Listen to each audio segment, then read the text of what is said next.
কলকাতার একটি অভিজাত হোটেলে আস্থা ও ঈশ্বর সংকল্পের যৌথ উদ্যোগে অনুষ্ঠিত হলো এক বিশেষ আলোচনা সভা। কোভিড-19 সংকটকালে সমাজের অবহেলিত, গৃহহীন ও মানসিকভাবে অসুস্থ মানুষদের পাশে দাঁড়ানোর অভিজ্ঞতা তুলে ধরা হয় এই মঞ্চে। সবার আলোচনায় উঠে আসে কিভাবে সমাজকর্মী ও সাধারণ মানুষ একসঙ্গে মিলিত হয়ে বিপন্ন মানুষদের পাশে দাঁড়িয়েছিলেন সে কঠিন সময়।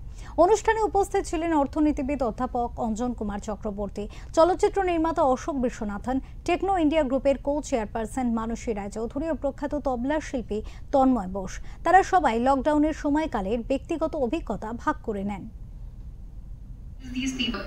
This is a quote by a care worker who said that during the lockdown, my husband and I stepped out to help people with food and care. Despite strict police restrictions, we got permission. We bathed people on the street. I trimmed beards and served food. We must stand with our brothers and sisters. They are not different from us. Then another social worker who said that we were worried that we were for the official launching of the monograph. It is not just a document, it is a testimony of resilience, compassion and community strength in times of crisis. Thank you everyone. Thank you for the official launching of the monograph. It is not just a document, it is a testimony of resilience, compassion and community strength in times of crisis. মানুষের দুরবস্থা হয়েছিল, সেখান থেকে মানুষকে কিভাবে মুক্তি পাওয়া যায় সেই ফাউন্ডার আর কি, সংকল্প যে ফাউন্ডার আমার সাথেই রয়েছেন, তার সাথে একবার কথা বলবো। আপনি সংকল্প ফাউন্ডার এবং প্যান্ডেমিক পজিশনে মানুষের দুরবস্থা, মানুষকে সাথে যেভাবে মানুষের কাছে এসে পৌঁছেছেন, মানুষের সাহায্য করেছেন, তার একটু অনুভূতি। দেখুন, অনুভূতি বলতে ওই সময় সব দিক থেকে একটা মানে একটা কনফ্লিক্টের মধ্যে সকলেই ছিল। পার্সোনাল না প্রফেশনাল। পার্সোনাল মানে নিজের সেফটিটার জায়গাটায় এই প্রিকশনগুলো আমাদের নেওয়ার দরকার ছিল, এবং প্রফেশনালি আমাকে যে এই কাজটাতে আমি অঙ্গীকারবদ্ধ, সেখানে সেই মানুষগুলোর পাশে আমি কিভাবে গিয়ে দাঁড়াবো।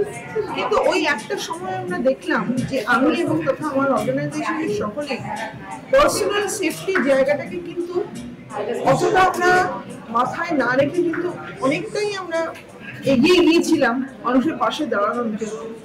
তখন ওই সময় মনে হচ্ছিল এটা আমরা ঠিক করছি কিনা, এটা মানে এটার ভেতর দিয়ে আমাদের আরো কোনো বড় বিপদ আসতে পারে কিনা।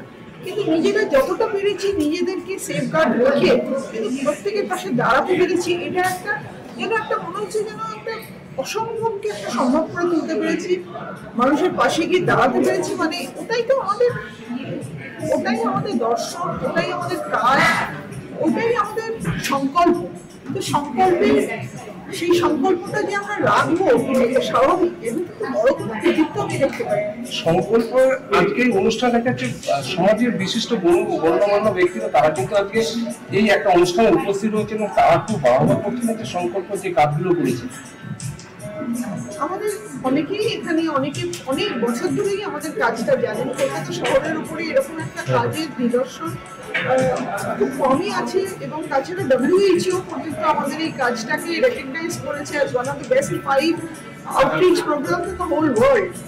পুরো পৃথিবীর রেকগনিশন পেয়েছি। তো কলকাতার কাছ থেকে, এই গরিব মানুষদের কাছ থেকে এইটুকু রেকগনিশন আসতেই পারে। আমাদের কাজটা সত্যিই অনেক কঠিন কাজ, এবং অনেক মানে বাধা বিপত্তি দিয়ে আমরা এই কাজের ভিতরে এগিয়ে গেছি। That you can't go out, and if you go out you have to ring bells and bang on plates. Ridiculous. বাংলায় যদি বলতো একটা আতঙ্ক সৃষ্টি করে দিল, মানুষ নিজেকে মানে আমি আর মানুষ রইলাম না, আমরা ভাবতে শিখবো না, এটা করা যাবে না। আমি আমার কথা বলছি, I talk of myself. I was heading an institution, SRFTI. Every single day of the COVID I went to the university, every day, and I was there, and there were some students there, and we were taking online classes, but I took the online classes in the university.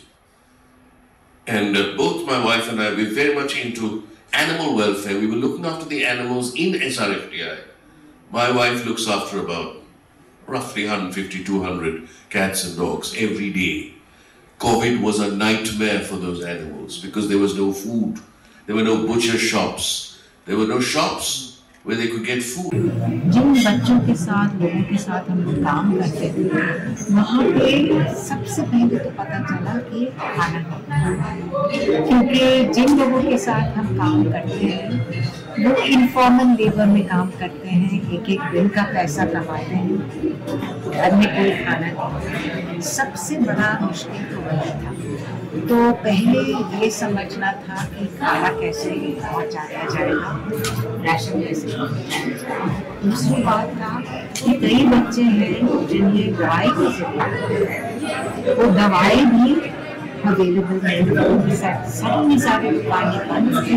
अब कहाँ से लाए? जैसे कि अगर एक बच्चे को एपिलेप्सी है तो आपको हर रोज का दवाई देना पड़ता है, या अगर कोई मेंटल हेल्थ সংকল্পের যে ভাবনা তিনি যেটা জানালেন, তিনি সবসময় মানুষের সাথে আছেন, মানুষের পাশে আছেন এবং দুস্থ মানুষদের সবসময় যে কোনো জায়গায় তাকে যদি ডাক্তারের কাছে যদি খোঁজ দেয় যে কেউ অসুস্থ, সেই নির্বিশেষে কোনো কিছু করতে পারছে না, তারা কিন্তু ঝাঁপিয়ে পড়বেন, জানালেন সংকল্পের কর্ণধার। কলকাতা থেকে মানস চৌধুরী, ওঙ্কার বাংলা।